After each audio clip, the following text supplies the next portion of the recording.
Christophe sur France Maghreb 2. Allez, bonjour, merci de nous rejoindre sur France Maghreb 2 avec le LGF, le Grand Forum, l'émission de liberté d'expression, tous les jours du lundi au vendredi. Et aujourd'hui, eh bien, nous avons la chance de pouvoir l'animer avec Tarek Mami qui est avec nous en direct sur France Maghreb 2. Bonjour Tarek. Bonjour Medjahed, bonjour à toutes, bonjour à tous. Donc, un LGF, j'allais dire un peu spécial parce qu'il fait beau à Paris. Et à Paris, quand il fait beau, vous voyez plus personne hein, en tout cas dans les lieux de travail, tout le monde est dans les cafés. On a enlevé le masque depuis 4 jours, disons depuis lundi. Donc les gens en profitent. À Paris, c'est pas souvent qu'il fait beau, c'est pas souvent qu'il y a le soleil. Donc nous attendons le chroniqueur Farid Temsemani qui nous rejoint pour cette émission habituelle. Donc notre ami Christophe a pris son week-end justement parce qu'il savait qu'il faisait beau et se fait remplacer par Midiat qui lui n'aime pas le soleil. Voilà, c'est ça. Voilà. Donc au fil de l'actualité, cette émission est aussi ouverte pour les auditeurs, donc ceux qui veulent intervenir avec cette information principale. Pour la France, c'est la présentation du programme, alors du candidat président, du président candidat, Emmanuel Macron, qui a fait un show, comme à son habitude, hier pendant 4 heures, avec donc une présentation de son programme, puis avec des questions-réponses aux journalistes, des questions qui sont parties dans tous les sens, avec des réponses claires. Et même quelques journalistes, cher Diad, si vous n'avez pas vu donc la conférence de presse qui n'a pas été diffusée sur les télévisions, pour éviter, en totalité en tout cas, pour éviter les temps d'antenne, ou qui n'étaient pas, comment dire, très contents, parce qu'il y a une journaliste notamment qui a repris le président 3 fois, en lui disant clairement qu'il ne comprend pas ses questions, quoi. Voilà, donc c'était un peu chaud si des auditeurs ont vu la séquence, donc ils peuvent bien sûr intervenir. Et donc ça, c'est la grosse... c'est la grande ou la grosse actualité en ce qui nous concerne ici en France. Et bien sûr, il y a toujours alors la guerre en Ukraine. Alors là, c'est la guerre avec des terminologies différentes, parce qu'aujourd'hui, ici en France, les citoyens regardent principalement la presse française, qui est donc quasiment toutes dans le même sens. Donc il y a un méchant qui est M. Poutine, un gentil qui est le président ukrainien, et puis tout le reste, bon, les analyses, j'allais dire, n'éclairent pas les auditeurs des radios et des télévisions, alors que les explications sont multiples, et que si, bien sûr, tout le monde, et nous ici on condamne tous les morts de cette guerre, et nous condamnons donc les invasions des pays dans des frontières reconnues par les uns et les autres. Il faut aussi donner aux auditeurs, donc j'allais dire, les éléments des compréhensions, et espérer à chaque moment que cette guerre s'arrête le plus vite possible, parce que dans chaque guerre, il y a toujours beaucoup d'innocents qui meurent, en dehors des soldats qui se battent entre eux et qui remportent une victoire ou qui perdent la victoire.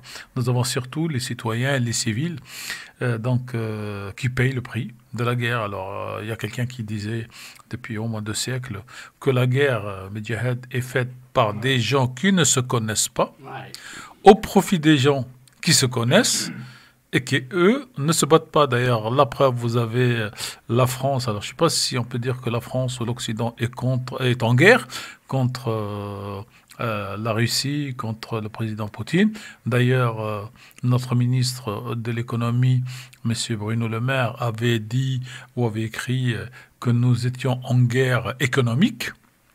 Et dans la foulée, l'ancien président russe, M. Medvedev, lui a répondu tout de suite: attention, si vous utilisez le mot guerre, ça risque d'aller très loin. Et notre ministre a retiré donc sa parole. Et donc cette guerre est une guerre de position, non pas en termes militaires, mais en termes de positionnement géopolitique, puisque la Russie aujourd'hui se sent assez forte pour défendre ce qu'elle considère, elle, comme sa zone de sécurité géographique. Elle a tout perdu depuis donc, ou presque, depuis donc la dissolution, la disparition de l'Union soviétique. Et il lui reste l'Ukraine, elle considère l'Ukraine comme comme la bande de barrière qui défend ses intérêts. Et ce sont ces questions-là qu'on évoquera tout à l'heure avec Farid Tabzemani qui est en route, et avec les auditeurs, donc parce que cette question de guerre en Ukraine, contre l'Ukraine. Moi, je conseille aux auditeurs de, bien sûr, lire la presse française, regarder la télévision française, écouter les radios françaises, mais aussi, et en même temps, s'ils sont intéressés par la politique, par le prix du blé, par le prix de l'essence, du gasoil et autres, de regarder aussi d'autres presses à l'international. Pourquoi ? Parce que jusque-là, en France, il y avait la télévision RT France, donc la télévision russe, pour faire simple, qui donnait donc deux points de vue, et tous les Européens ont considéré que cette télévision n'était pas une télévision d'information continue, mais une télévision de propagande en faveur de M. Poutine, et donc ils l'ont interdite, comme ça, par décision. Et donc, parmi les sanctions qui ont été prises contre le régime russe, et à titre personnel, moi, cher Diad, ce qui m'a choqué le plus dans toutes les sanctions, il y en a une. Alors, vous ne pouvez pas la deviner, et donc je veux vous la donner, chers auditeurs, chères auditrices.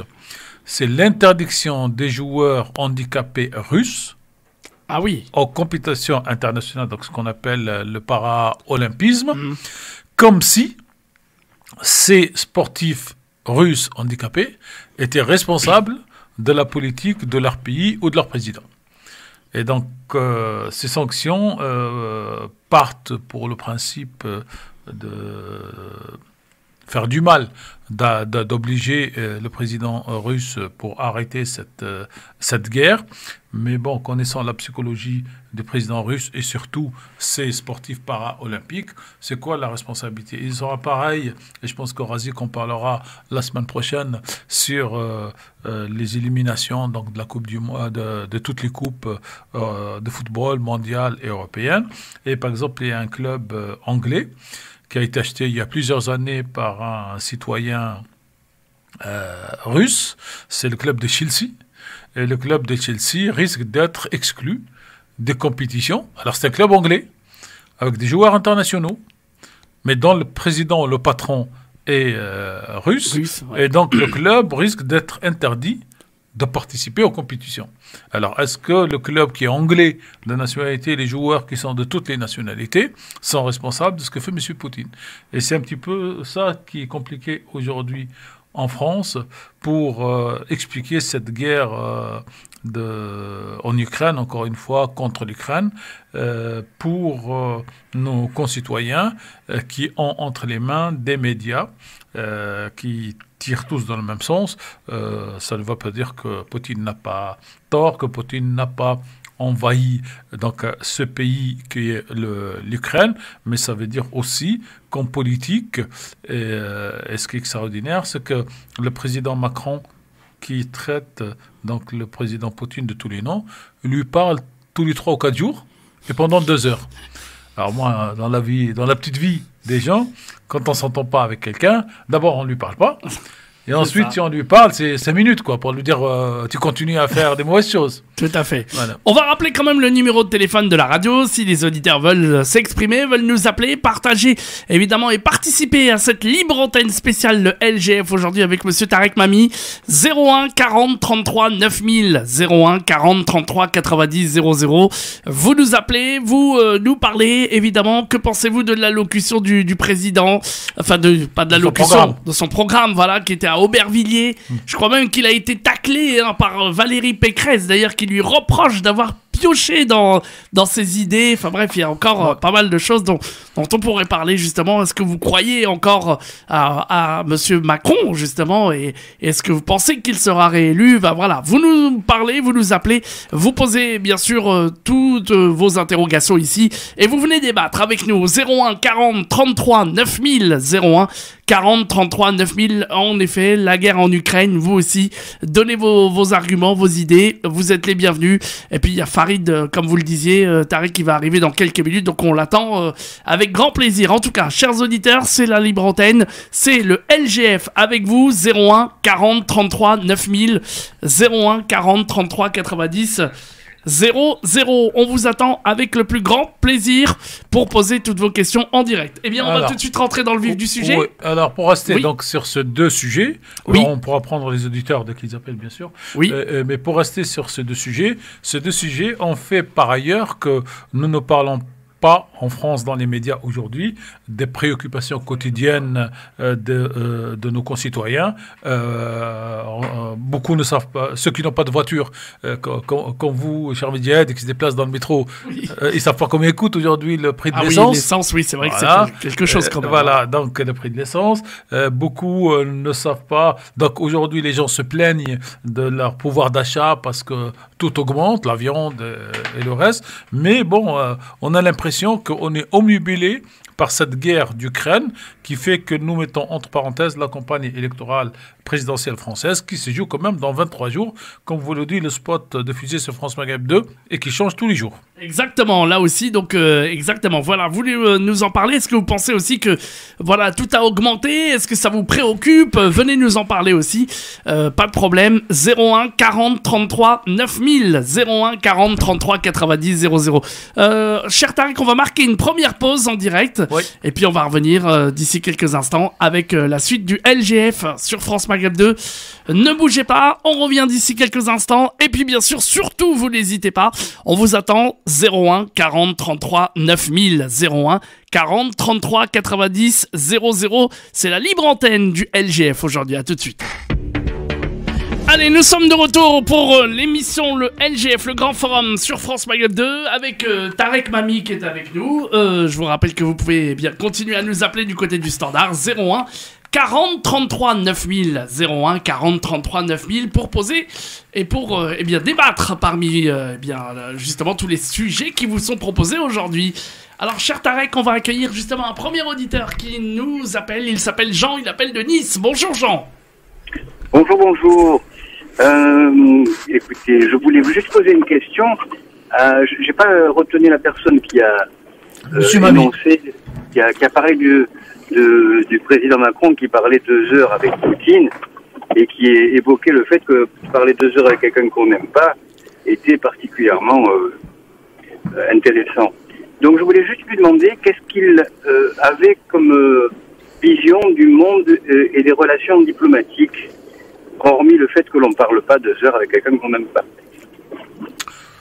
Cher Jean, d'abord, je ne sais pas ce que vous-même vous pensez de cette situation de guerre en Ukraine, mais moi j'ai été bercé et j'ai pris mes premiers biberons avec la politique du général de Gaulle. Et le général de Gaulle a toujours considéré que la France doit avoir dans le monde une situation à part, qu'elle ne doit pas être inféodée ni à la puissance américaine, ni à la puissance soviétique à l'époque, et qu'elle doit pouvoir parler aux deux et prendre ses décisions. Et donc voilà ce qui me fait réagir sur cette manière de notre président, donc qui parle pendant des heures avec Monsieur Poutine. En soi, c'est une bonne chose, parce que mieux vaut que les hommes politiques se parlent. Peut-être qu'un jour la lumière sortira à travers une concession ou une solution. Mais je veux dire, il y a quelque chose quand même d'étonnant de voir la longueur. D'ailleurs, Monsieur Poutine ne parle pas uniquement ou ne se fait pas appeler uniquement par le président Macron, mais aussi par le chancelier allemand. Et ce qui m'interroge, en tant que journaliste, beaucoup plus qu'en tant que citoyen, c'est pourquoi Monsieur Poutine et le président ukrainien ne se parlent pas comme ça au téléphone pendant des heures. Peut-être qu'ils finiront par trouver une position. Donc ma phrase, c'est pas pour dire pourquoi le président Macron parle avec monsieur Poutine, mais de dire que dans cette crise et à partir du moment où on considère que monsieur Poutine est l'agresseur, je dis pas à quoi ça rime, je dis à quoi ça sert de parler pendant des heures si monsieur Poutine redit toujours le même discours, le président Macron le même discours. Est-ce que ça peut nous apporter ici, nous en France, quelque chose ou un élément de compréhension ou pas? Et est-ce que ça peut aider le retour de la paix? Parce qu'en définitive, en tant que citoyens, nous tous, ce qu'on souhaite, c'est qu'il y ait une paix en Ukraine, qu'il y ait le moins de civils qui meurent et que les gens se parlent, parce que, j'allais dire, dans cette situation militaire, l'Occident, l'OTAN, la France, les États-Unis ont annoncé clairement qu'ils n'iront pas sur place, qu'ils n'enverront pas d'avions, qu'ils n'enverront pas de soldats, mais en même temps, on arme les Ukrainiens, des civils et des militaires, pour les laisser se battre, se faire massacrer ou massacrer les autres. Et donc, mon interrogation, elle est sur ce point-là. Voilà. D'accord. Eh bien, écoutez, Tarek, je vous remercie beaucoup. Je vous en prie. Comment vous nous écoutez à Nice? Oui, tout à fait, ce qu'on a dit. Bien, ça marche très bien.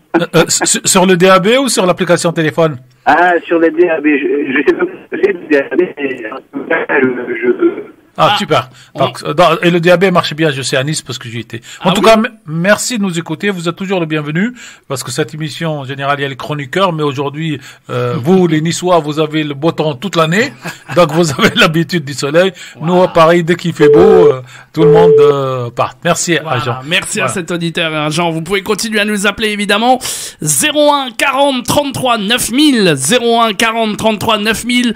La liberté d'expression, vous dites ce que vous voulez ici. On dit pas ce qu'on veut. En tout cas, on amène un raisonnement, voilà, on pose une question, on donne un avis. Vous donnez votre avis. Voilà, sinon, si ça part dans tous les sens, on change d'émission et on fait le tiercé et on dit pourquoi le cheval est rentré, pourquoi il est pas rentré, ça veut dire. Tout à fait. Allez, on va accueillir un autre appel parmi nous. Allô, bonjour. Bonjour. Bonjour, monsieur. Bienvenue. Quel est votre prénom? Vous nous appelez d'où, monsieur? Je vous appelle d'Allemagne. Je vous écoute sur Internet. Sur Internet. Et quel est votre prénom? Yabda. Yabda. Ouais. Soyez le bienvenu, Yabda. Alors, que pensent les Allemands de cette guerre ukrainienne? Quand je dis les Allemands, ce qui m'intéresse, c'est les Allemands dans la rue, dans le café, dans le restaurant, vos voisins. Pas les Allemands de la télévision et de l'info. Ça, je sais qu'est-ce qu'ils disent. Ouais. Disons, pour formuler ça de façon courte, ils aboient avec les loups. Voilà. Vous n'avez pas intérêt à parler d'équilibre ou de position neutre par rapport à Poutine.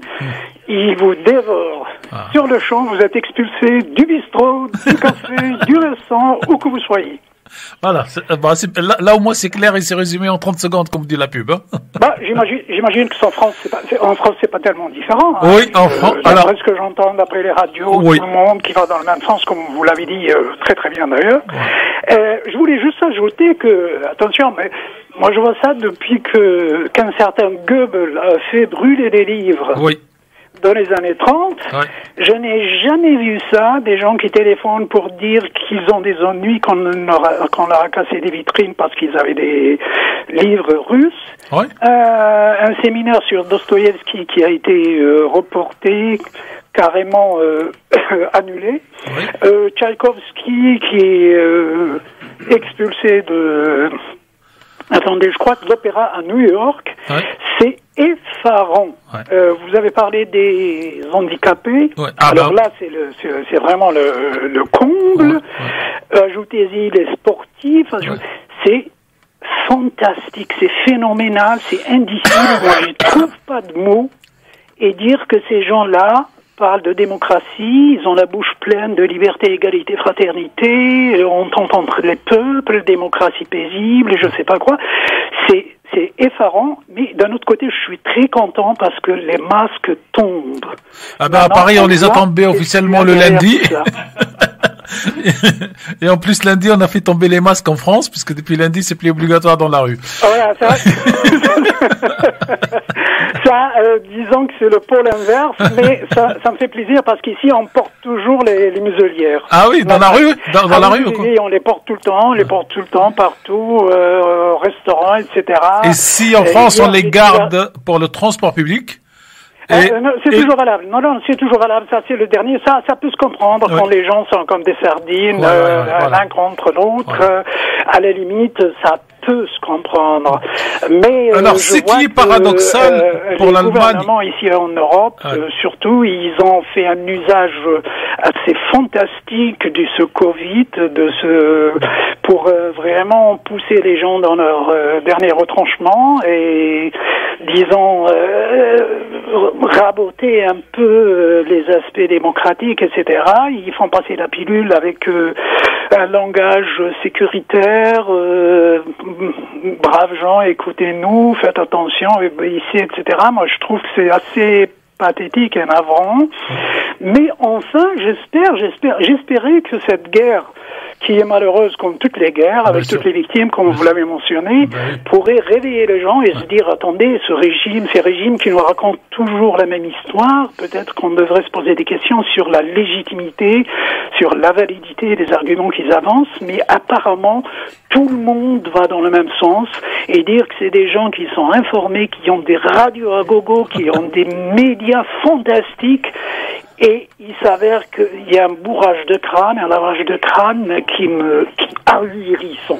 Alors, la parole. Pour l'Allemagne, est-ce qu'il n'y a pas une question de renversement de situation qui font que les Allemands, d'une manière inconsciente, préfèrent mettre, j'allais dire, Poutine, le président Poutine, dans la position de Hitler, par image inversée, et comme beaucoup des parents des jeunes d'aujourd'hui n'avaient pas fait grand-chose contre Hitler, aujourd'hui ils jouent aux résistants 50 ans après. Est-ce qu'il n'y a pas cette dimension-là? Bien sûr, c'est l'être humain est ce qu'il est, il y a un peu de ça, mais bizarrement, au niveau de la classe politique, ils sont un peu moins cocardiers qu'en France, un peu moins, disons, fanatisés qu'en France. Je crois, ici, c'est plutôt l'opinion qu'on a bien chargée, qu'on a bien remontée, on la laisse exprimer. Les médias, bien sûr, ils font le fou gras de tout ça. Vous pouvez plus ouvrir la télévision. Dans les radios et les télévisions, ça devient infernal, insoutenable, intolérable. Vous pouvez rien entendre. Vous ouvrez ça et Poutine, c'est le démon, c'est Hitler, Gengis Khan et Staline à la fois. Et bon, on tient pas compte ni des intérêts de la Russie, ni d'autres pays, ni rien. C'est bizarre. C'est presque cauchemardesque, ce qu'on est en train de voir là. Et moi, ça me fait peur, parce que si demain, il y a une histoire avec l'Algérie, alors moi, comment je vais marcher dans la rue? Oui. Ben, je suis plus en sécurité. Ces gens-là ont totalement perdu tout sens de la mesure. Ils sont remontés à fond.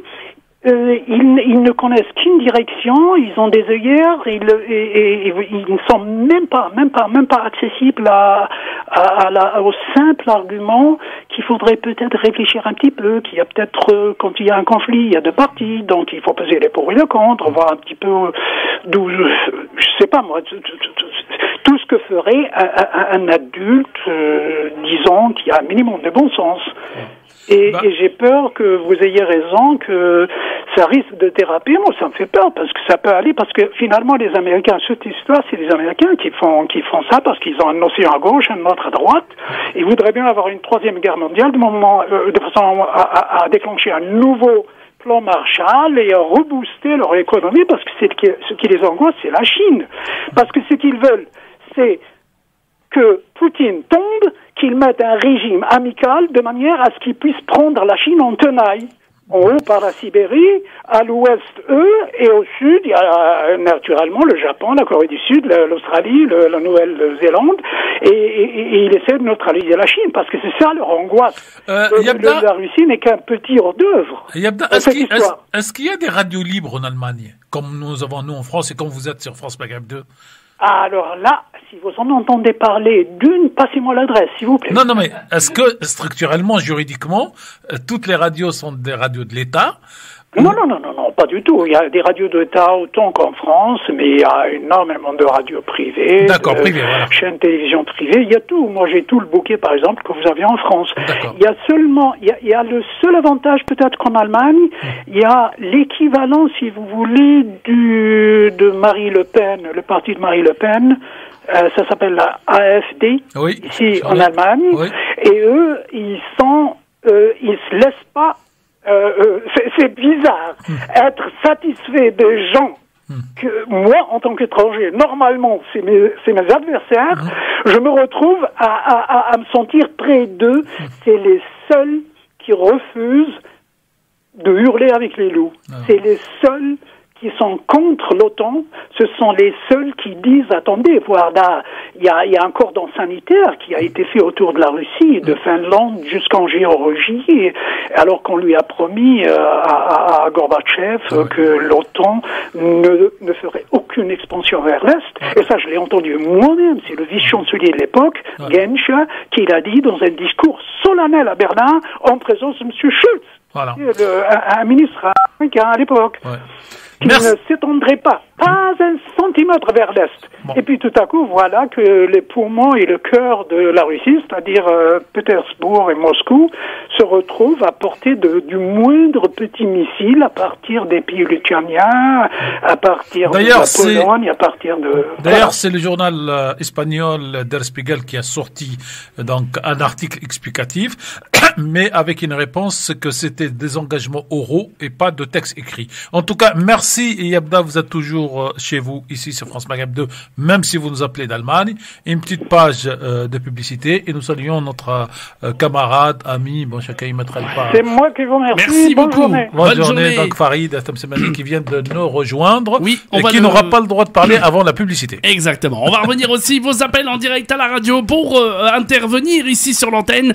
01 40 33 9000 01 40 33 90 00.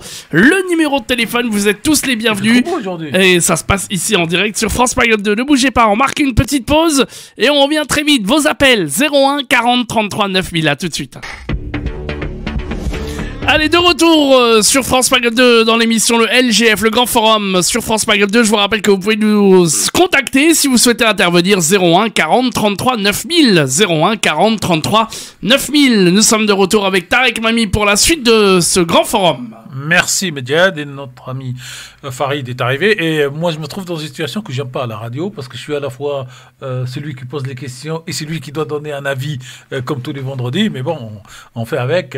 Donc les deux sujets que nous avons traités cher Farid jusque-là, et on saute des coq à l'âne selon les interventions des auditeurs et selon ce que nous avons donc comme échange, c'est la guerre en Ukraine, la guerre de l'Ukraine, la guerre de Poutine, et de l'autre côté, donc, la présentation du programme du candidat président, des présidents candidats, hier à Aubervilliers. Donc c'est un peu surprise, avec plein de journalistes qui ont posé quand même plein de questions dans tous les sens, y compris des questions qui peuvent apparaître comme de vraies questions de journalistes. Parce que, Monsieur le Président, est-ce que vous avez réfléchi à l'hypothèse de ne pas être réélu?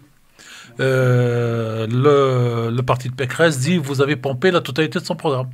Donc c'était un échange assez vif avec les journalistes après donc une longueur d'introduction et cette question donc aujourd'hui quand on ouvre les radios pour parler d'Ukraine et on y viendra dans une autre partie à notre pays, c'est que on a l'impression que tous les journalistes, en tout cas tous ceux qui sont dans le média, je ne sais pas s'ils sont journalistes ou pas, ont pris une seule ligne que tout le monde répète. Il y a un méchant, c'est Poutine, dans son coin. Puis il y a un gentil, c'est le président ukrainien. Il y a un peuple qui n'existe pas, c'est le peuple russe. Il y a un peuple résistant et fort, c'est le peuple ukrainien.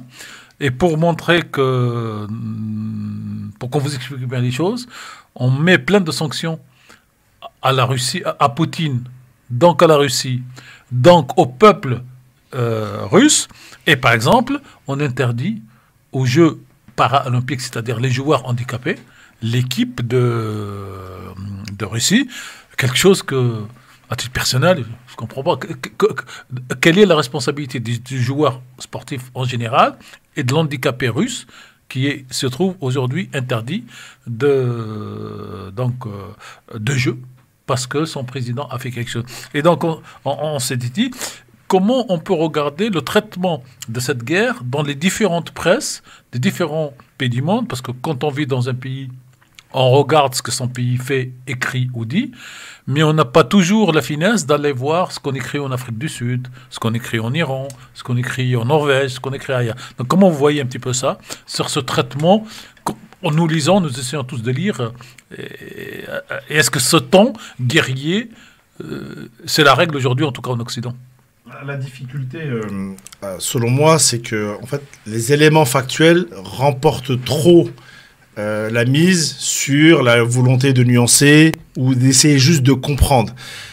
Dès lors que vous avez un agresseur dans un conflit, vous allez avoir l'immense majorité des gens qui, d'un point de vue purement émotionnel, vont effectivement aller dans une ligne. Avec 5 secondes, si vous permettez, cher Farid, c'était pas le cas quand quand les Américains attaquaient l'Irak. Tout à fait. Et quand la France attaquait la Libye. Complètement. Ça dépend où est-ce que vous vous positionnez. Non, parce que lorsque vous étiez... Ici. Non, ici.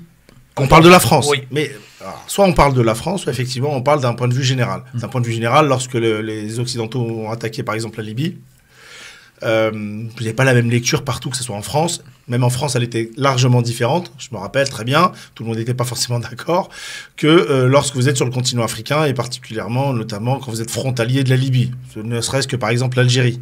Donc, sur l'Ukraine, en fait, c'est beaucoup plus simple, malheureusement, quand on est en France. Pourquoi? Parce que l'Ukraine est considérée comme un pays européen. Donc, je ne reviens pas sur l'aspect culturel et l'aspect purement géographique, en fait. C'est qu'en fait, c'est tout près de la France. Et ensuite, vous avez l'aspect purement factuel, c'est-à-dire, on peut penser ce que l'on veut de la Russie, des Ukrainiens, du président humoriste qu'ils ont élu, etc. Je ferai une petite parenthèse sur lui juste après. Mais la réalité, c'est que, voilà, ce ne sont pas les Ukrainiens qui ont agressé les Russes. Je ne dis pas qu'ils n'ont pas fait que des choses, puisque dans les zones russophones ukrainiennes, c'est ça le problème, c'est que elles sont ukrainiennes, ces zones. C'est comme si, quand nous, on a, la France a un souci, par exemple, avec ces zones, type la Corse, ou lorsque, je dis une bêtise, je veux pas caricaturer, mais lorsque, par exemple, l'Algérie a un problème avec une partie de sa région qui est la Kabylie, ou la France, le Maroc, par exemple, a un problème avec une partie de sa région dont je suis originaire, par exemple, le Rif. Donc, on ne pouvait pas comparer ça et l'invasion d'un autre pays tel que la Russie l'a fait. Après, on peut expliquer pourquoi il a fait ça, pourquoi il a été poussé à bout, pourquoi il est tombé dans le panneau et quelles sont les conséquences pour lui, pour son peuple, pour les Ukrainiens, etc. Mais vous ne pouvez pas faire comme si les bombes qui s'abattent en Ukraine sont de la même chose entre les Russes et les Ukrainiens. Quand je dis les Russes, je parle du pays, je parle de l'armée. Bien sûr que la Russie est un immense pays, une immense civilisation dans l'histoire. Et on le voit que même en Russie, en fait, ça tient pas la route. À part le pouvoir, l'armée et ceux qui profitent des grandes largesses du pouvoir, la réalité, c'est que même le peuple russe lui-même, en réalité, il va commencer il s'interroge déjà et je suis pas certain qu'il soit complètement favorable à cette guerre. Néanmoins, si on veut faire un peu d'histoire et comprendre pourquoi on en est arrivé là. Mais avant d'amener ces éléments-là, le président ukrainien, qui, jusqu'à cette invasion-là, pour moi en tout cas, était un pitre au vrai sens du terme, puisqu'il était humoriste, il me semble, et acteur dans un premier lieu. En Russie. En Russie. La difficulté, et c'est là l'histoire, c'est là qu'on le veuille ou non, en fait, le destin des choses, en fait, parfois amène vers d'autres choses. Ce monsieur-là est devenu aujourd'hui, toute comparaison, parce qu'on n'est pas à la même époque, on n'est pas dans la même région, en fait, ça va être le De Gaulle des Ukrainiens. Qu'on le veuille ou non, qu'on aime ou qu'on n'aime pas le personnage, il a déjà renversé la chose. Pourquoi? Parce que tout le monde pariait, même ses propres amis, sur le fait qu'il allait s'enfuir très rapidement. Or, aujourd'hui, peu importe ce que l'on pense de lui, il est là. Et du coup, et il nargue plus ou moins les Russes, puisqu'il fait des vidéos régulièrement. Et aujourd'hui, qu'on le veuille ou pas, en 2022, on est dans une logique de communication extrêmement forte. Et la comparaison, qu'on le veuille ou non, encore une fois, entre lui, et le président russe, en fait, elle est violente. Et c'est pour ça que, je le dis et je le répète, en fait, Vladimir Poutine a déjà perdu le combat. Ça ne veut pas dire... De l'image, bien sûr. Et même... à terme tous les autres combats. Pourquoi? Parce que en fait, il est tombé dans un panneau, et c'est dommage parce que le conflit ukrainien, en tout cas les problématiques, notamment de ces régions russophones ou même de l'agrandissement de l'OTAN, parce que c'est une véritable problématique. Tous ces sujets-là, en fait, maintenant deviennent quasiment secondaires parce que vous avez un président qui a décidé d'envahir. Et ça, c'est le problème, à mon avis, l'erreur stratégique que Vladimir Poutine a fait. Et vous avez des sous-jacents à ce conflit-là, qui pour moi sont plus importants. Alors, je fais attention à ce que je dis, parce que quand vous prenez des bombes dans la gueule, je pense que ça, c'est très, très, très, très lourd. Et il faut pas le nier.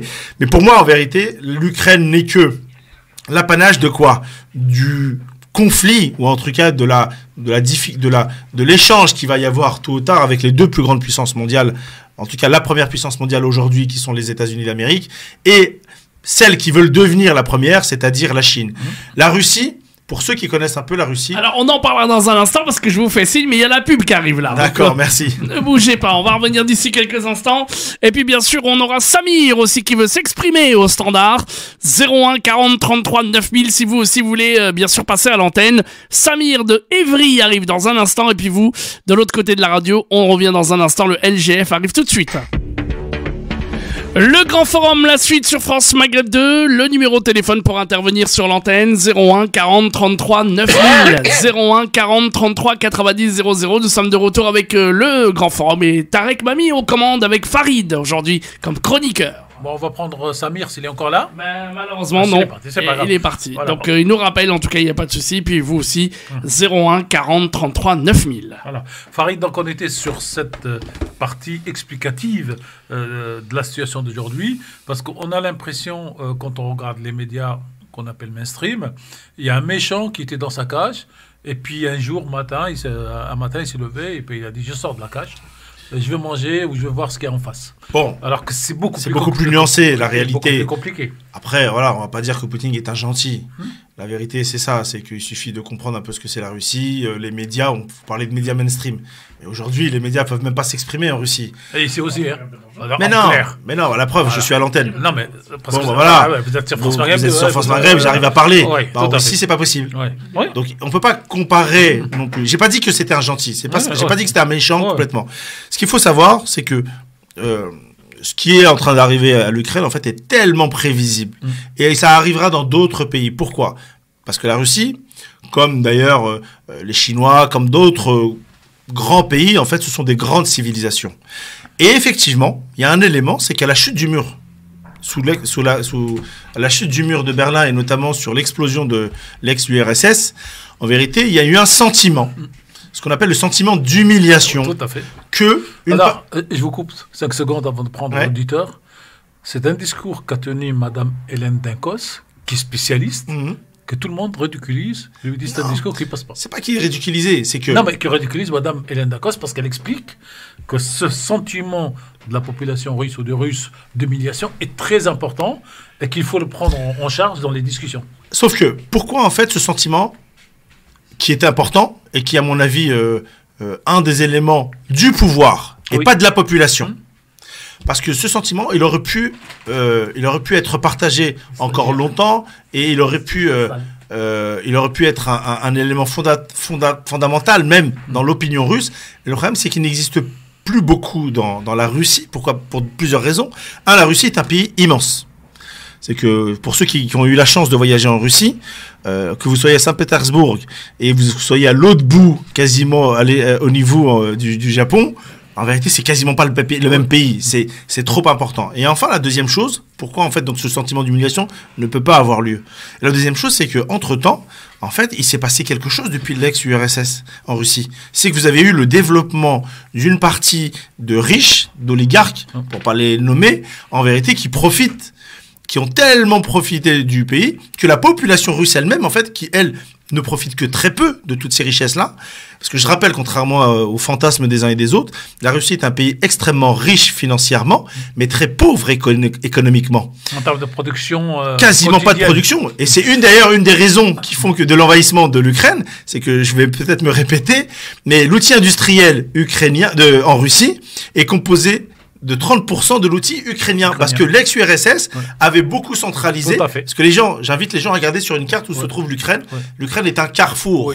Et donc, du coup, c'est pour toutes ces raisons-là qu'on a cette guerre, malheureusement. On prend l'auditeur s'il est encore là avec nous. Tout à fait, il est encore là. On va accueillir vos appels 01 40 33 9000 et c'est Wahid qui est à Metz. Bonjour Wahid. Oui, bonjour, salam alaikum. Bonjour. Bon, encore une fois, merci pour la qualité de vos débats. Hein. Vraiment, c'est vraiment appréciable de vous écouter par rapport à d'autres médias. Merci beaucoup. Je vous en prie. Moi, c'était pour intervenir donc sur la posture binaire qu'adoptent certains médias et certaines personnes dans la classe politique, pas tous et toutes, au sujet du conflit ukraino-russe. Et tout ça pour dire que il y a une indignation sélective qui est juste insupportable au fait aujourd'hui, à écouter en tout cas, quand on voit la manière dont est traité le conflit ukraino-russe par rapport à d'autres conflits sur la planète, pour ne pas les citer parce que vous les avez déjà cités tout à l'heure. Mais tout ça pour dire que d'un côté, on a certes un agresseur, hein, ça faut appeler un chat, hein, la Russie est le pays agresseur, ça je pense que tout le monde est d'accord là-dessus pour le dire. Mais il y a une hypocrisie qui est juste fatigante au fait, de la posture des Européens et de l'OTAN par rapport à l'Ukraine. Je rappelle que l'Ukraine est peut-être dans le continent européen, mais elle ne fait pas partie de l'Union européenne, de 1, et que l'Ukraine, jusqu'à preuve du contraire, ne fait pas partie de l'OTAN. Pour autant, sans faire de jeu de mots, l'Union européenne et l'OTAN sont vent debout en appliquant des sanctions financières très lourdes, donc c'est un genre de déclaration de guerre qui n'en dit pas son nom, et accusent, à qui veut l'entendre, dans tous les sens, encore une fois à juste titre, hein, l'agression de Poutine vis-à-vis de ses voisins ukrainiens. Mais quand on compare à ce qui se passe ce qui s'est passé dans d'autres pays, la Syrie, l'Irak, je vais pas citer tous les pays où il y a des conflits malheureusement. Ouais, c'est ce 2 poids, 3 poids, 4 poids, 4 mesures, je sais plus quoi dire par rapport à ça, qui est juste insupportable au fait. Voilà. C'est un petit coup de gueule sur ce qu'on peut entendre, pour résumer, de la part de certains journalistes et encore une fois de la part seulement de certains hommes politiques, pas tous encore une fois. Alors le drame que nous avons dans ce que vous dites et qui est réel, c'est que quand on est imbibé de valeurs, entre guillemets, donc de la République, liberté, égalité, fraternité, droits de l'homme et tout ça, on se sent en décalage quand on voit ce côté binaire que vous décrivez, et on ne sait plus si ces valeurs qu'on essaie d'inculquer aux autres ou à nos enfants et tout ça, en fait, sont des valeurs installées ou des valeurs à géométrie variable, et ça dépend de quel côté du manche on se trouve. En tout cas, merci d'être intervenu sur France Maghreb 2, parce que ici on a la chance de pouvoir nous exprimer. Et c'est vrai qu'en France, quand on veut s'exprimer, on peut s'exprimer. Oui. Et ce sont ceux qui refusent de s'exprimer et d'avoir une opinion et qui commencent à répéter ce qu'on leur dit, qui abîment ce métier et ce beau pays de la liberté d'expression. Et comme on le disait tout à l'heure, le président de la République française, M. Macron, dit des choses contre Poutine, mais l'appelle et continue de parler, et c'est déjà beaucoup dans cette situation. Merci à vous. Merci Wahid, du côté de Metz. Merci à vous. Merci. À bientôt. Merci, bonne continuation. À bientôt, et merci de nous écouter sur le 99.4 du côté de Metz. Je pensais que c'était 99.5. Non. Vous pouvez nous appeler, continuer 01 40 33 9000, 01 40 33 90 00. Voilà, Farid, est-ce que vous avez jeté un coup d'œil sur d'autres presses que la presse française? Moi, je le fais dans une partie du monde, mais mais quand j'y vais, j'allais dire, je sais qu'est-ce que je vais trouver. Et je peux aussi être un peu déçu parce que ici, c'est tout contre Poutine. Dans d'autres parties du monde, c'est tout pour Poutine, alors que dans mon métier, dans certaines parties, dans certaines presses, et moi j'essaye de trouver des gens normaux, équilibrés. Objectivement, il n'y a pas beaucoup de presse qui est complètement favorable à Poutine. Si, au Moyen-Orient, il y a beaucoup. Non, il y a, pour moi en tout cas, moi je m'intéresse beaucoup à la presse subsaharienne, en Afrique, à part au Mali. D'ailleurs, le Mali a fait la même chose que la France. Elle a interdit hier RFI. Oui, 24, et on a posé la question au président de la République qui répond c'est pas bien la liberté d'expression, et ça part rebondit derrière, quoi. Ah ouais. Bon, le Mali a une autre, enfin quand je dis le Mali, pardon, le pouvoir actuel au Mali, à Bamako, a une autre posture qui à mon avis va se retrouver très difficile, très rapidement en difficulté. Mais pour répondre à votre question, moi je m'y intéresse globalement. Pour moi il y a 3 types de presse. Il y a une presse, effectivement, qui, par émotion, notamment essentiellement européenne, voire occidentale, par émotion, et une grosse partie du monde, en réalité, par émotion, en fait, effectivement, parce qu'il y a les presque touchés, parce que c'est trop près, effectivement, et vent debout contre Poutine. Ensuite, vous avez une deuxième presse qui est au contraire, j'allais pas dire nuance, mais soutient même parfois Poutine, lui trouve un certain nombre d'arguments, l'histoire, ces régions russophones, etc. En réalité, parce que vous parlez du Moyen-Orient, c'est plus par anti-occidentalisme et anti-impérialisme américain qu'autre chose. Bon, en vérité, ça vaut pas grand-chose. Et après, vous avez la majorité, à mon avis, du monde, et notamment sur les zones les plus éloignées. Je vais prendre un exemple, que ce soit en Afrique, ou que ce soit en Amérique du Sud, ou même en Asie, où là, c'est beaucoup plus nuancé. C'est globalement, quand même, c'est pas bien ce que fait Poutine, parce qu'en vérité, parce que les mêmes qui d'ailleurs c'est très marrant parce que dans les deux sens, aujourd'hui il y a une hypocrisie flagrante. Les mêmes qui crient à la perte de le fait qu'on puisse envahir un pays qui est pas le sien, etc. En fait, aujourd'hui trouvent des excuses à Poutine. C'est-à-dire que pour d'autres pays, c'est pas bien, et donc ils font la même chose que ce que font eux, mais les Occidentaux eux-mêmes. Donc voilà, il faut quand même, en tout cas, j'ai pas dit que j'avais forcément raison sur tout, mais il faut garder la tête froide, il faut essayer d'être le plus juste possible, même quand ça nous plaît pas. La vérité, c'est ça. L'auditeur, là, juste avant, l'a parfaitement bien exprimé. Qu'on veuille ou non, en fait, il y a un agresseur. Bon. Après, on peut essayer de trouver une solution pour que ça ne se reproduise pas, pour essayer de mettre fin au conflit, d'essayer de comprendre pourquoi on en est arrivé là. Et effectivement, et là, c'est là qu'on voit qu'en fait, quand on essaie de comprendre, c'est beaucoup plus subtil, c'est beaucoup plus nuancé. La réalité est toujours celle-ci. Mais si on revient 2 secondes sur le sentiment d'humiliation. Le sentiment d'humiliation, pour que nos éditeurs comprennent bien, c'est ce même sentiment qui a donné naissance malheureusement à la Première Guerre mondiale et à la Deuxième Guerre mondiale. Il faut bien être conscient de ça. Le sentiment d'humiliation n'amène forcément qu'à des catastrophes. Et on critique beaucoup les États-Unis sur beaucoup de choses à juste titre, mais les États-Unis d'Amérique ont fait une chose extraordinaire après la Deuxième Guerre mondiale, notamment vis-à-vis des Allemands. C'est que les États-Unis ont dit, bon, on arrête les bêtises, on va pas reproduire un sentiment d'humiliation. Et d'ailleurs, tout le monde a en tête le fameux plan Marshall de reconstruction de l'Europe. Et il a commencé par qui ? Et il a commencé par les Allemands eux-mêmes. Ce qui fait qu'aujourd'hui, les Allemands eux-mêmes, et ensuite je vous donne un autre sous-jacent de la situation actuelle qui, à mon avis, est beaucoup plus dangereux que le conflit ukrainien. Le sous-jacent allemand, c'est quoi ? C'est de dire, en fait, on a tellement redévelopper l'Allemagne, qu'en fait ce sentiment d'humiliation vis-à-vis de la France, vis-à-vis même des Anglais, etc., en Allemagne aujourd'hui n'existe quasiment pas. Attention, les Allemands ont décidé quelque chose à cause de cette guerre en Ukraine, qui à mon avis il va avoir des conséquences violentes pour nous. Se réarmer. Dans l'histoire de l'Allemagne... 100 milliards. Dans l'histoire, exactement, dans l'histoire de l'Allemagne, le réarmement de l'Allemagne ne s'est jamais fait contre à l'Est, mais c'était toujours fait contre l'Ouest. Et ça, à mon avis, c'est extrêmement dangereux. Pourquoi ? Parce que autant aujourd'hui... Est-ce qu'on peut dire aujourd'hui, un auditeur, Charles Abedjahed ? Tout à fait, on a un auditeur, un habitué d'ailleurs, au 01 40 33 9000, il s'appelle Abdel. Bonjour, je suis bien content d'être un habitué parce que j'aime bien votre radio. Ça fait plaisir. Vous êtes du 92. Bonjour Monsieur Mami, bonjour aux chroniqueurs. En fait, je voulais justement parler de la presse. Oui, allez-y. Mais ça n'a rien. Je voulais faire une critique sur la presse. Ça n'a rien à voir avec le Moyen-Orient. Je peux ? En fait, si vous êtes en ligne, on prendra le sifflet. Voilà, essayez. Si vous êtes en ligne, on prend le sifflet comme un arbitre, hein, mais allez-y. Oui, c'est un petit coup de... Voilà.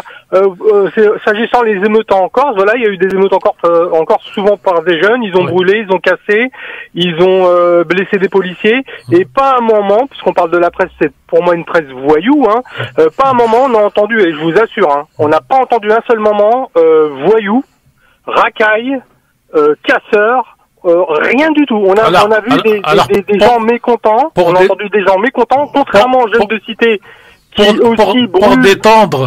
Quand l'un des leurs tombe, là c'est pas pareil, c'est des mots racistes. Et moi je voudrais bien que, puisqu'on entend souvent des chroniqueurs, Monsieur Mamie, qui passent chez vous, qui se vantent d'aller dans les plateaux de télévision, ils disent oui, moi j'étais dans un plateau de télévision, j'aurais bien voulu qu'ils développent un peu ça, ce 2 poids 2 mesures de racaille. Que ça veut dire racaille? Alors c'est pas arabe, qui pue, noir, qu'est-ce que ça veut dire? Deux choses, donc une boutade après et une vraie réflexion avant. Moi j'écoute nos auditeurs de France Maghreb 2 et j'aime pas les gros mots, mais c'est comme ça. Je suis fier de voir qu'ils disent ailleurs ce qu'ils disent ici. Et donc je n'ai pas vu des chroniqueurs d'ici que quand ils vont passer, disons sur BFM ou sur d'autres télés, tenir un autre langage. Les chroniqueurs de France Maghreb 2, ils sont pas propriétaires de France Maghreb 2, mais je pense qu'ils ont assez d'honnêteté intellectuelle, ou ils y vont pas, j'en connais quelques-uns qui refusent d'y aller, ou quand ils y vont, ils tiennent le même discours, même s'ils sont minoritaires, même si c'est plus court, parce que si on laisse Farid ou Razik ou Gamal parler pendant 5 minutes, 7 minutes sans l'interrompre, sur un plateau de télévision, à sa première phrase, il faut comprendre, on le coupe et on passe à autre chose. Donc c'est aussi ça qu'il faut voir dans les médias. Et pour la boutade, hier, je sais pas dans quel journal, hier ou cette semaine, j'ai vu une superbe caricature avec des soldats habillés, tout ça, c'est marqué OTAN. Et le soldat dit à son général, quand est-ce qu'on attaque? Il y a Poutine en face. C'était écrit, pareil, je sais pas si vous l'avez vu. On attend qu'ils disent Allahu Akbar. Monsieur Mamie, s'il vous plaît. Oui, allez-y. Vous pouvez, vu que vous êtes un journaliste, vous pouvez me répondre pourquoi, pour les Corses, on n'entend pas ces mots racaille, voyou, et pourquoi pour les jeunes des cités, on entend racaille, voyou? Non, je partage pas souvent les points de vue de Farid, mais je pense qu'à la première phrase, il va répondre, moi je réponds derrière, on partage, vous avez, sauf, il y a un truc chez nous, les citoyens français de culture, de confession, maghrébine, musulmane, appelez-le, il y a quelque chose qui s'appelle le récit national et la mémoire collective. Et à partir du moment où on n'arrive pas à intégrer cette mémoire collective et ce récit national, même si on le critique ou si on le rejette, on se met de nous-mêmes en marche. Les Corses, c'est des Français depuis Napoléon et juste avant. Et donc, il faut comprendre que la réaction, je veux dire, vous comparez comment on a traité les migrants, immigrés, clandestins russes et le réfugié ukrainien, et vous avez tout compris. Excusez-moi, Farid, je vous ai coupé. Non, pour essayer en tout cas de répondre à notre auditeur, c'est que si je sais pas s'il connaît la Corse ou pas, mais en Corse, vous avez de la racaille en Corse, mais celle qui s'est exprimée entre guillemets bien sûr par la violence ces derniers jours, en fait c'est pas la même. Là vous avez un sous-jacent, vous avez ce qu'on appelle des revendications indépendantistes. Pourquoi? Elle s'exprime par la violence, hein, je le dis. Mais si vous regardez bien, en tout cas pour ceux qui connaissent la Corse, que ce soit à Bastia ou à Ajaccio, en fait, ils s'en prennent jamais au magasin. Là, par exemple, les événements, en fait, ils s'en prennent pas au magasin, ils s'en prennent aux forces de l'ordre. Clairement, ils s'en prennent à tous les symboles. 17, tous les symboles, effectivement, de l'État. C'est pour ça qu'on n'utilise pas le terme de racaille vis-à-vis d'eux. C'est pas la même chose. Oui, mais excusez-moi. Moi, je la cause, je m'en fous. Moi, je regarde les faits. Quand vous cassez un magasin ou vous brûlez, c'est illégal. Bah là, il les casse pas le magasin. C'est ça le truc. Voilà. C'est qu'il ne casse pas de magasin. Il y a des choses qui sont faites c'est pas légal. Ah, donc, bien sûr. Pour les cités, on dit que c'est des racailles, alors qu'ils revendiquent aussi, ils ont le droit d'être en colère.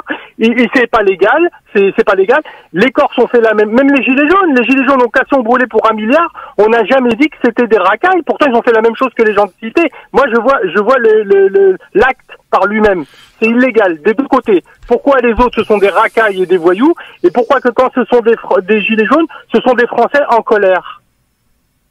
Non, alors moi je mélange pas. Sur les gilets jaunes, vous aviez les Français en colère des gilets jaunes, c'est ceux qui exprimaient, qui manifestaient pacifiquement. Ceux qui cassaient notamment, là vous avez. Non, mais faut voir le nombre de personnes condamnées par la justice. Énorme. Je crois qu'on parle de 5000 personnes, un truc comme ça. Je parle de ceux qui ont perdu quand même un œil ou un truc. En fait, ce qu'il faut comprendre, c'est que la violence légitime entre guillemets de l'État s'applique à ceux qui sortent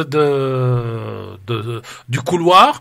La question corse est autre chose. La question corse, si vous voulez, c'est quand même une histoire de 2 siècles où l'assimilation. J'allais dire, moi j'ai des amis corses, j'ai des avocats corses, ils me disent pour nous, la France aujourd'hui, elle doit nous donner des sous parce qu'elle a tout pris, mais nous on doit rien lui donner. Et vous avez une phrase qui m'a choqué une fois. Non mais J'étais sur place. Je connais bien la Corse. Oh oui, moi aussi. Et quand ils sont en Corse, on voit sur le continent. Oui. C'est exactement. Voilà. C'est très physique. Voilà. Quand on est une île, et pas que la Corse, hein. Je vais prendre un exemple. À Djerba, je n'ai jamais vu un Dénisien de Djerba dire le continent. Mais qu'est-ce qu'il dit? Qu'est-ce qu'ils disent les Djerbiens? Il dit, je vais à telle ville. Non. Et il la cite. Alors, bon. J'allais prendre cet exemple, en fait. Il n'y a pas l'histoire de violence, il n'y a pas de revendication d'indépendance à Djerba. Mais en il y a toute des bons honnêteté. casseurs et des mauvais casseurs, en fait. Non, je pense pas qu'il faille le prendre comme ça. Encore une fois. Bah si. Mais non, parce que quand vous prenez les événements en Corse, en fait, c'est encore une fois, je vais pas, c'est pas pour excuser quoi que ce soit. Un voyou, c'est un voyou, hein. Là, vous avez complètement raison. Quelqu'un qui fait quelque chose de criminel, c'est un voyou. Mais pourquoi on n'utilise pas le terme de racaille en Corse et par rapport à d'autres événements? C'est parce que les Corses eux-mêmes ne cassent pas d'autres Corses. Je sais pas si vous me comprenez. Et là, quand les événements qu'il y a, ils s'en prennent à qui?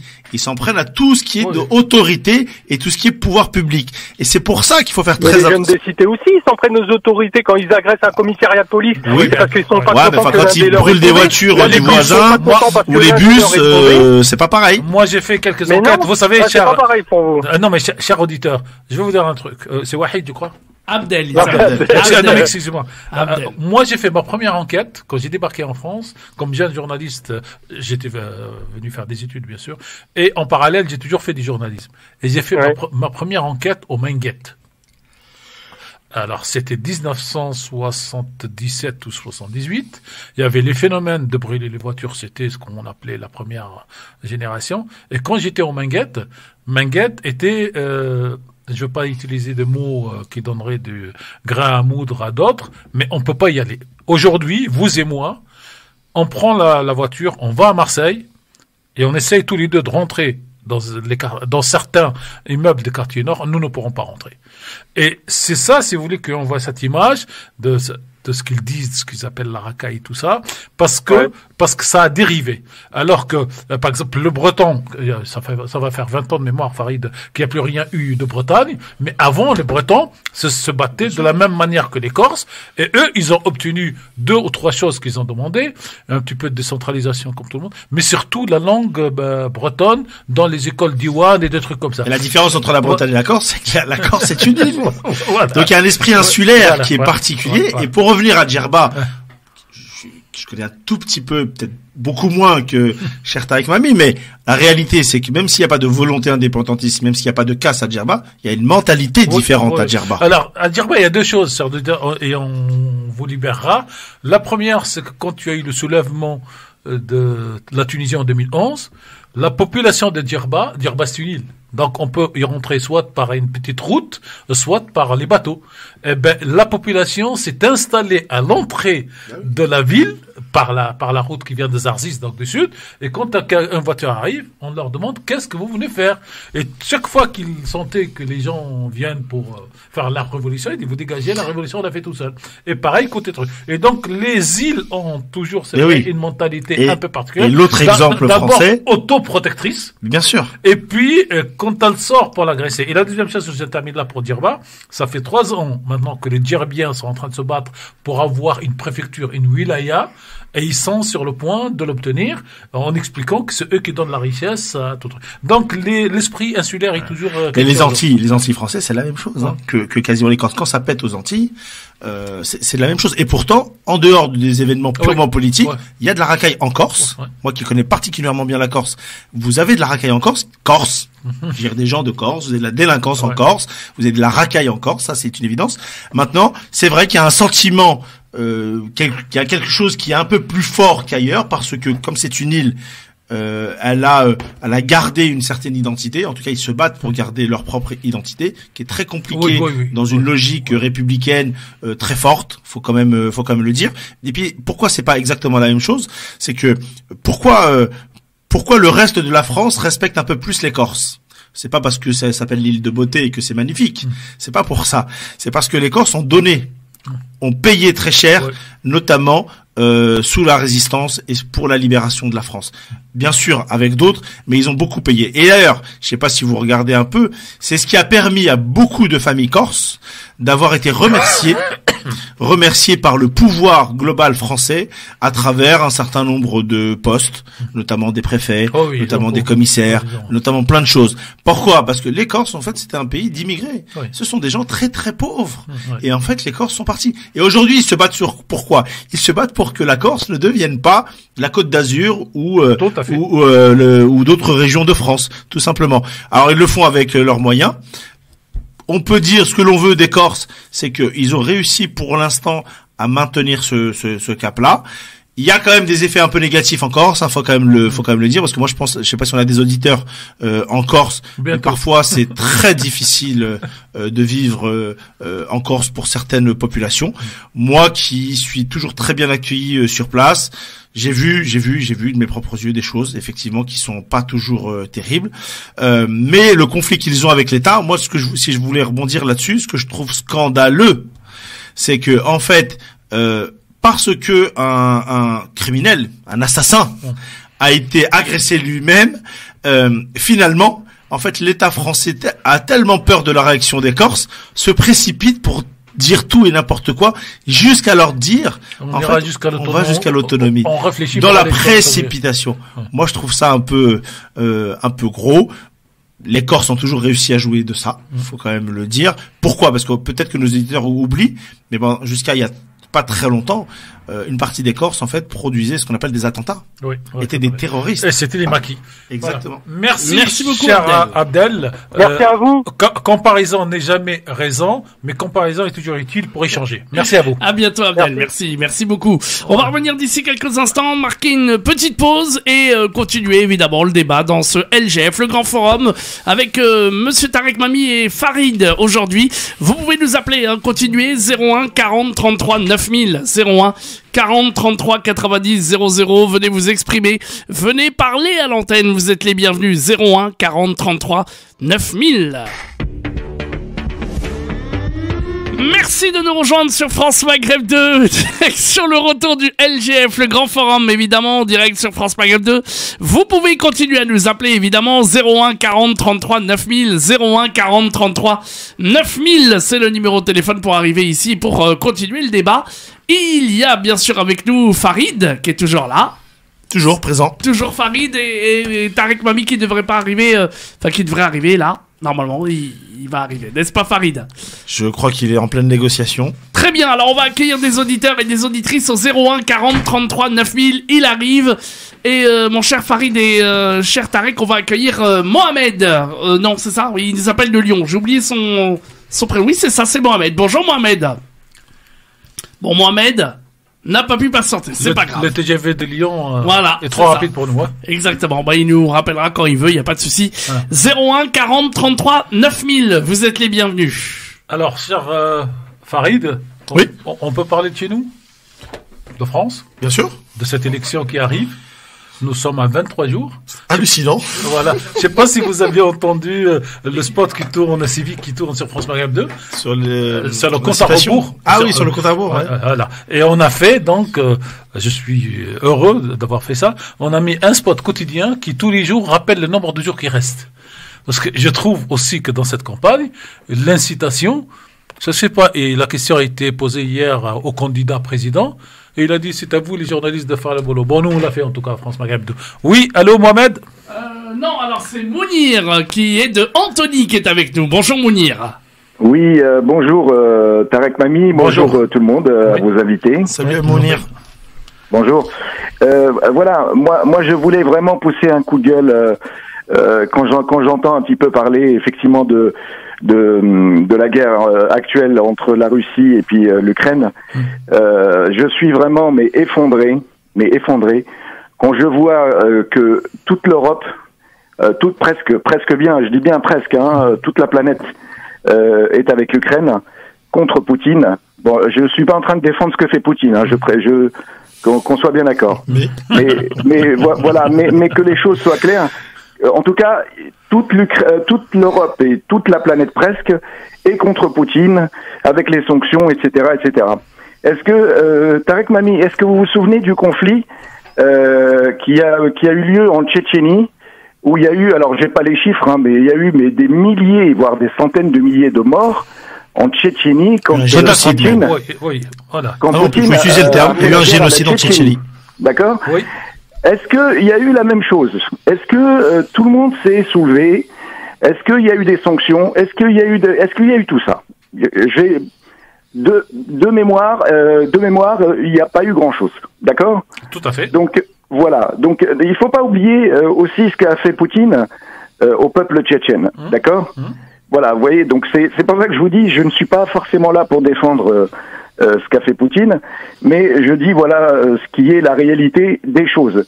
Et ce que je trouve vraiment, excusez-moi le mot, mais dégueulasse, c'est que voilà, tous les peuples n'ont pas la même valeur sur cette terre, et ça c'est une chose qui me fait vraiment beaucoup de peine, parce que encore une fois, nous les musulmans, le peuple musulman, on va dire en général, on est toujours les derniers à être effectivement aidés, voire soutenus sur cette terre, quand on voit un petit peu ce qui se passe. Est-ce que je peux faire une question, provocation? Parce que je rappelle que les Tchétchènes, je le dis aux auditeurs, parce que bon, peut-être que tout le monde ne le sait pas, tout le monde n'est pas forcément au courant. Les Tchétchènes, il y avait beaucoup de musulmans chez les Tchétchènes. Ils sont majoritairement, sinon exclusivement, tenus par un certain Kadyrov aujourd'hui. Voilà, qui est un ami à Poutine. Alors, je ne critique pas ni Kadyrov, ni Poutine, ni quoi que ce soit. Moi, je fais un appel pour dire qu'effectivement, voilà, tous les peuples ne sont pas mis au même niveau quand il s'agit, par exemple, de la Tchétchénie et quand il s'agit de l'Ukraine. Et juste pour terminer, quand on parle de liberté d'expression, quand on censure RT France, une chaîne que moi je regardais, franchement, je vous le dis, je regardais parce que c'est une des seules peut-être chaînes qui avait encore une certaine, on va dire, liberté, qui n'était pas forcément, je dis bien, pro-Poutine. Voilà, c'est une chaîne d'information, un petit peu comme BFM, mais complètement différente dans le contenu. Voilà, qui est fermée et censurée. Quand on entend Mila, alors évidemment Mila, c'est la liberté d'expression. Quand on entend Dieudonné, il n'y a plus de liberté d'expression. Enfin, vous voyez, il y a vraiment, mais on vit Tariq Mani. Vous savez, moi j'ai un certain âge. Franchement, moi je m'inquiète plus à mon âge aujourd'hui, mais je m'inquiète vraiment pour mes enfants.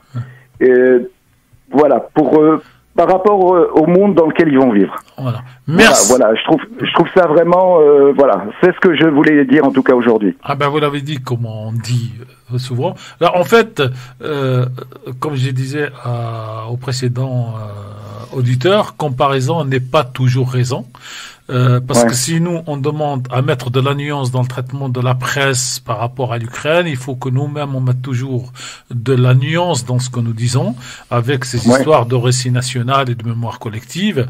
Et la question provocation que je pose, nous, les musulmans, on est mal vus, mais la question provocatrice, est-ce que nous, les musulmans, nous faisons assez entre nous déjà pour se soutenir, pour qu'on soit pas... Non, malheureusement, non, malheureusement. Voilà. Donc la question, c'est que chacun de nous, la liberté d'expression permet aussi de voir et de savoir, et que nous devons faire ce que nous pensons, et non pas dire ce que nous pensons.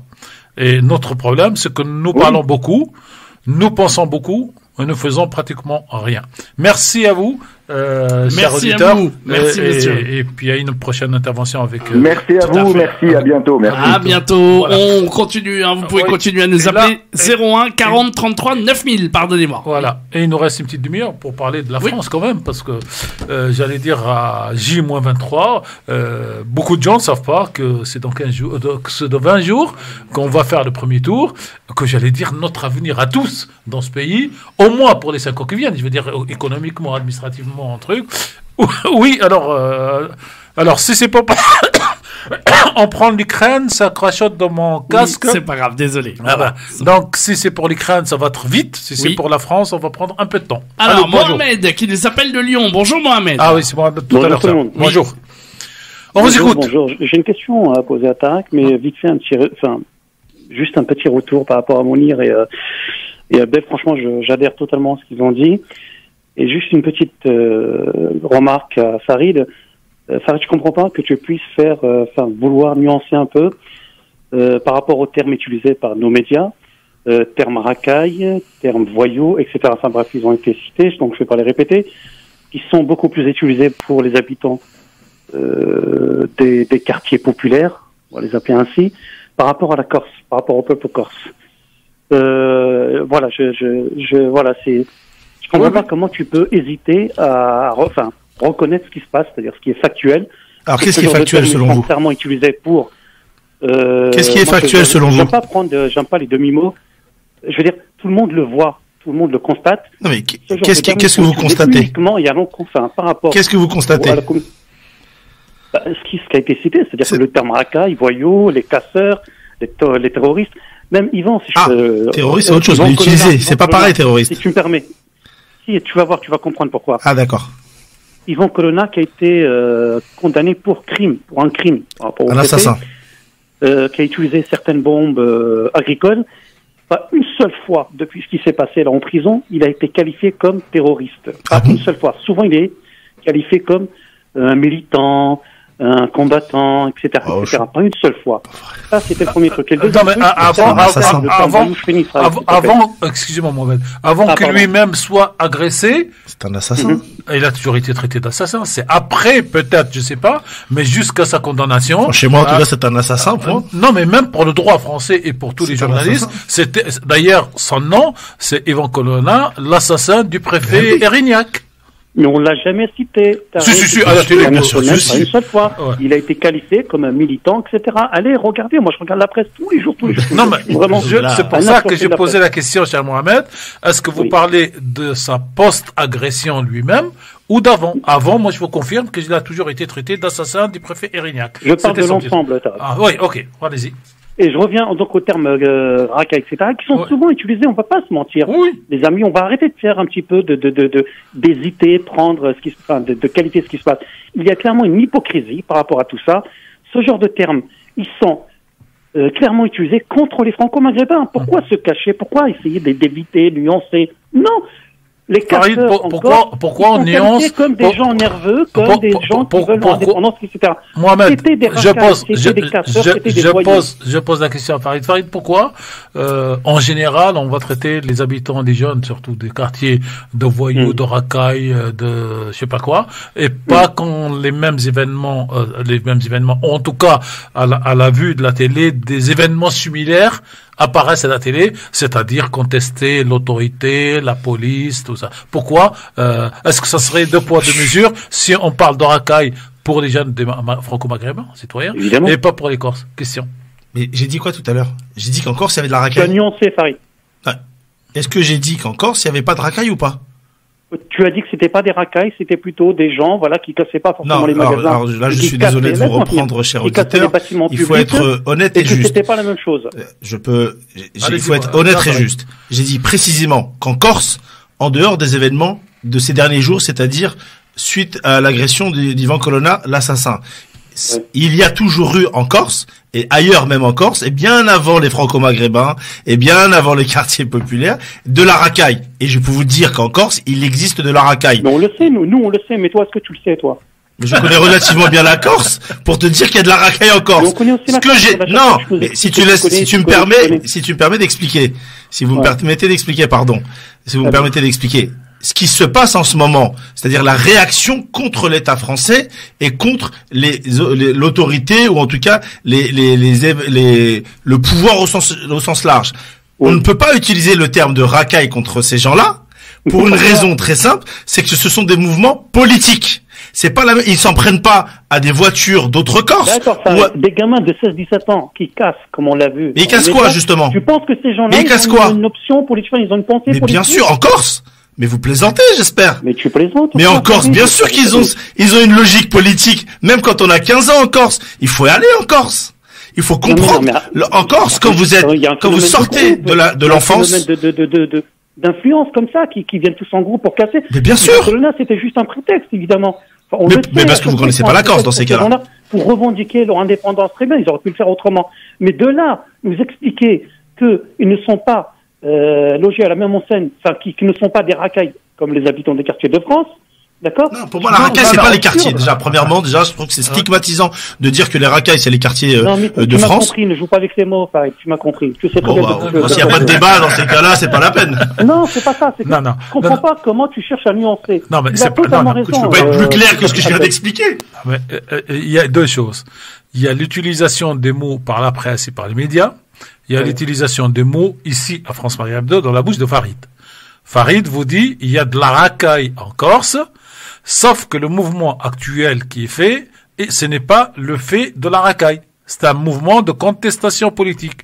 Et quand on fait de la contestation politique, c'est pour ça d'ailleurs, je réponds à l'autre auditeur, c'est pour ça que les Gilets jaunes n'ont pas été traités de racaille, mais de contestation politique. Et donc, attendez, c'est quoi la racaille? Dans la bouche de ceux qui le disent. C'est ceux qui se prennent au bien public et privé des gens dans l'endroit dans lequel ils vivent. En Corse, quand ils descendent dans la rue, ils cassent pas. Non, mais moi j'y étais. Non, mais j'y joue pas. Moi, je vous dis pas qu'ici à France Marie Hebdo nous avons raison. Arrêtons de se cacher derrière tout ça. On se cache pas. On se cache pas. Excusez-moi. Allons-y. Mettons les pieds dans le plat juste avant la pub. Est-ce qu'on a traité de racaille les jeunes qui ont fait la marche de 1983? Non, voilà, c'est tout.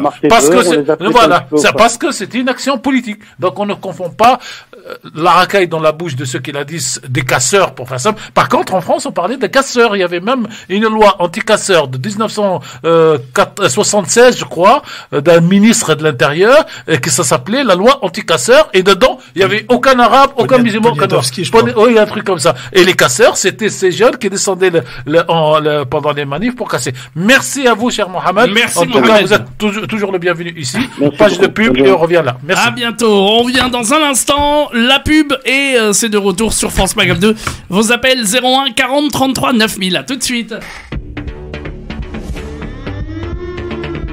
Allez, de retour sur France Maghreb 2 pour un débat très très chaud aujourd'hui. En tout cas, vous êtes les bienvenus si vous voulez intervenir. 01 40 33 9000. 01 40 33 9000. C'est le retour du LGF avec Tariq Mami et Farid, en direct. Voilà, donc, il y a un auditeur, Christophe oui, on le prend. Des auditeurs ici au standard, il y a beaucoup de monde. Au standard, non, la personne n'a pas pu patienter, c'est pas grave. Eh bien, on va attendre les appels des auditeurs. Et il faut aussi de la patience pour faire de la radio. Tout à fait.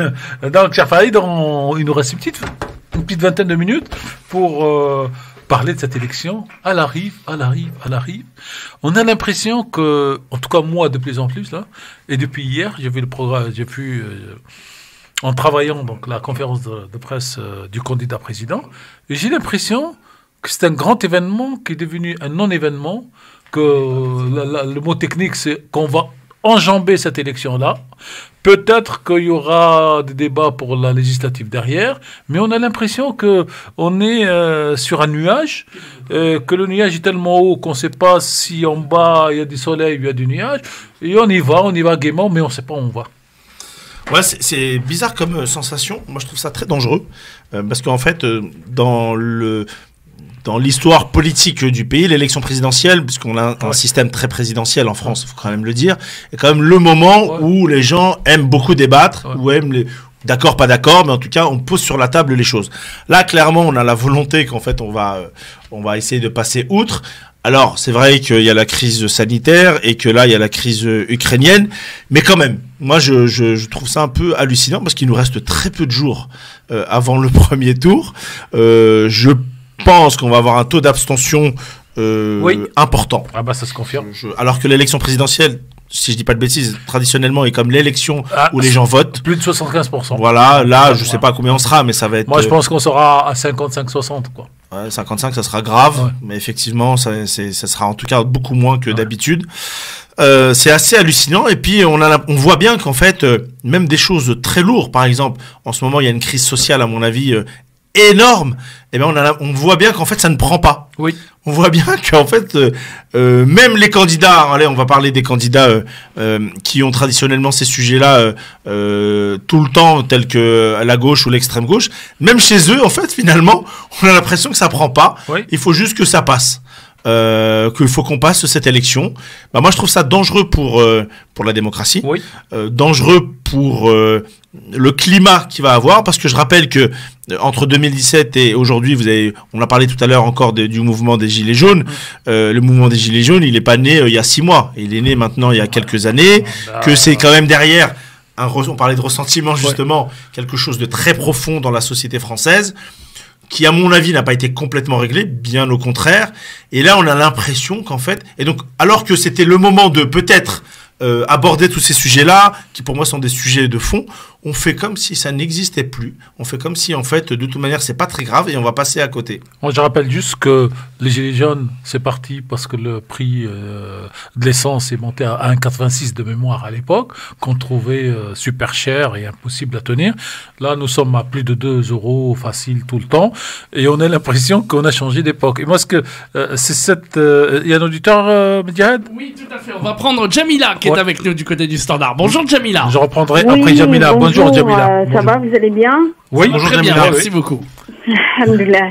Moi, j'allais dire, en fait, participer aussi au débat aussi, parce que bon, on parle pas aussi qu'est-ce qui s'est passé à Sabara Shatila aussi. Il y a personne qui en parle. En fait, vraiment, là, quand on allume la télé, on voit l'injustice. Et c'est ouvert, l'opinion c'est pour tout le monde, le racisme il est là. Franchement, moi des fois je dis subhanallah, on n'est plus comme avant.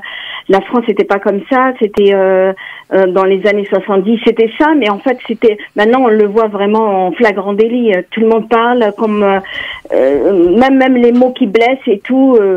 Voilà, c'est comme il y avait un débat de Marine Le Pen avec chez Cyril Hanouna et tout, avec Messia et tout, il a sorti un verset coranique, la moitié qui comprend même pas et tout, et franchement là ça fait mal au cœur. Bon, alhamdoulilah, comme on dit, moi j'ai 59 ans et tout, je suis presque née ici, voilà, c'est pas pareil, voilà. Merci Jamila. Est-ce que je peux poser une question à Jamila, si vous me permettez? Oui. J'ai bien compris et vous avez complètement raison. Enfin, en tout cas, je ressens en tout cas un certain humanisme qui fait que vous êtes de toute manière touché, quels que soient les conflits, si je peux me permettre, en tout cas. Ah oui. Est-ce que lorsque il y a des conflits en Amérique du Sud, ça vous touche? Bien sûr. Voilà. Mais on est des humains. Non mais vous avez complètement raison. Est-ce que pourquoi je vous taquine un peu en la matière? Il n'y a pas de problème. Bon, je ressens en tout cas un certain humanisme qui fait que quel que soit l'endroit sur la planète, effectivement, vous avez notamment cité un massacre très lourd qui est Sabra et Shatila, que effectivement soit les gens ne connaissent pas, soit les gens oublient malheureusement parfois. Oui. Mais en fait, encore une fois, je vais me faire l'avocat. Jusqu'à maintenant en Palestine, regardez qu'est-ce qui se passe. Jusqu'à chaque seconde, ils prennent des enfants, ils les massacrent, ils détruisent les maisons. Moi, je regarde ça et tout, ça me touche vraiment. La question de Farid, peut-être, si je peux la prolonger, c'est que dans la communauté maghrébine, franco-maghrébine musulmane, dès qu'il y a une injustice, il y a une seule injustice qui vient en face, c'est celle de Palestine d'abord, c'est celle des musulmans en Chine, c'est celle des musulmans en Birmanie. Attendez. Et pour la majorité, quand il y a une souffrance dans l'Amérique du Sud, j'ai pas dit que Jamila. Non, c'est comme ça. Attention. Tout à fait. Non, je parle en général. Et donc, d'où cette question. Et les gens qui ont cette sensibilité à fleur de peau pour le droit de l'homme et pour le respect des autres en général, sans, j'allais dire, les perles de la société. Elle est plus le droit de l'homme. Hein. Oui, non mais. Désolé, parce que tout ce qui se passe, la France n'a jamais été le prix des droits de l'homme. Déjà, ça c'est une erreur que les gens. Alors, vous avez d'ailleurs la France, la déclaration. Voilà, c'est Badinter qui dit ça. J'ai trouvé ça extraordinaire. Il dit la France n'a jamais été le pays des droits de l'homme, c'est le pays de la déclaration des droits de l'homme. Et c'est Badinter qui le dit. Voilà. C'est extraordinaire. Et en fait, c'est triste, hein. C'est peut-être une nuance et qui a peut-être déplaire à certains, mais en fait, c'est beaucoup, ça veut tout dire. En réalité. Et d'ailleurs, la France. Mais c'est vraiment triste. Moi, je marchais dans la rue, moi, je porte le voile depuis des années et tout, je rencontre mon voisin, il me regarde et tout, il me dit, moi, je vais voter, Zemmour.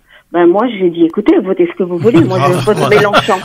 Voilà. Jamila, moi, par exemple, je vais vous donner un exemple. Rapidement, Farid. Moi, comme je travaille, il m'arrive de travailler et je suis très empris de notamment de l'actualité subsaharienne africaine. Il y a un génocide sous nos yeux en Afrique. Oui. Au Nord Kivu, au Congo, dans le Nord Kivu, il y a un génocide tous les jours aujourd'hui. À l'heure où je parle, il y a un génocide. Franchement, qui en parle? Personne. Mais nous, mais on est tous des êtres humains. Exactement. Avant, il faut pas enlever la religion, mais on est des êtres humains, subhanallah. Vous avez complètement raison. Si je voulais faire un peu de sociologie de bas étage,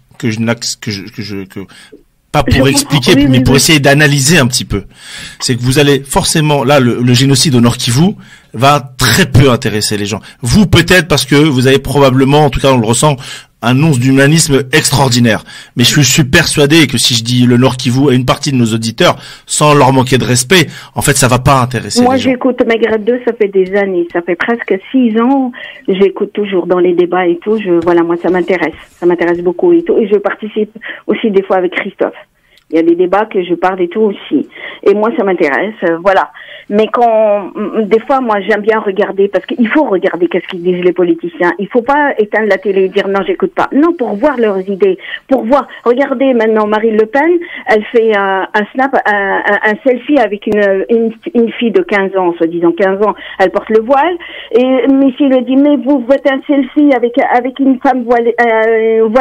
Alors, si vous êtes président, qu'est-ce que... Ah ben, non, je vais pas lui tirer le voile, mais je lui donne une amende de 135 €. J'ai trouvé. Merci beaucoup.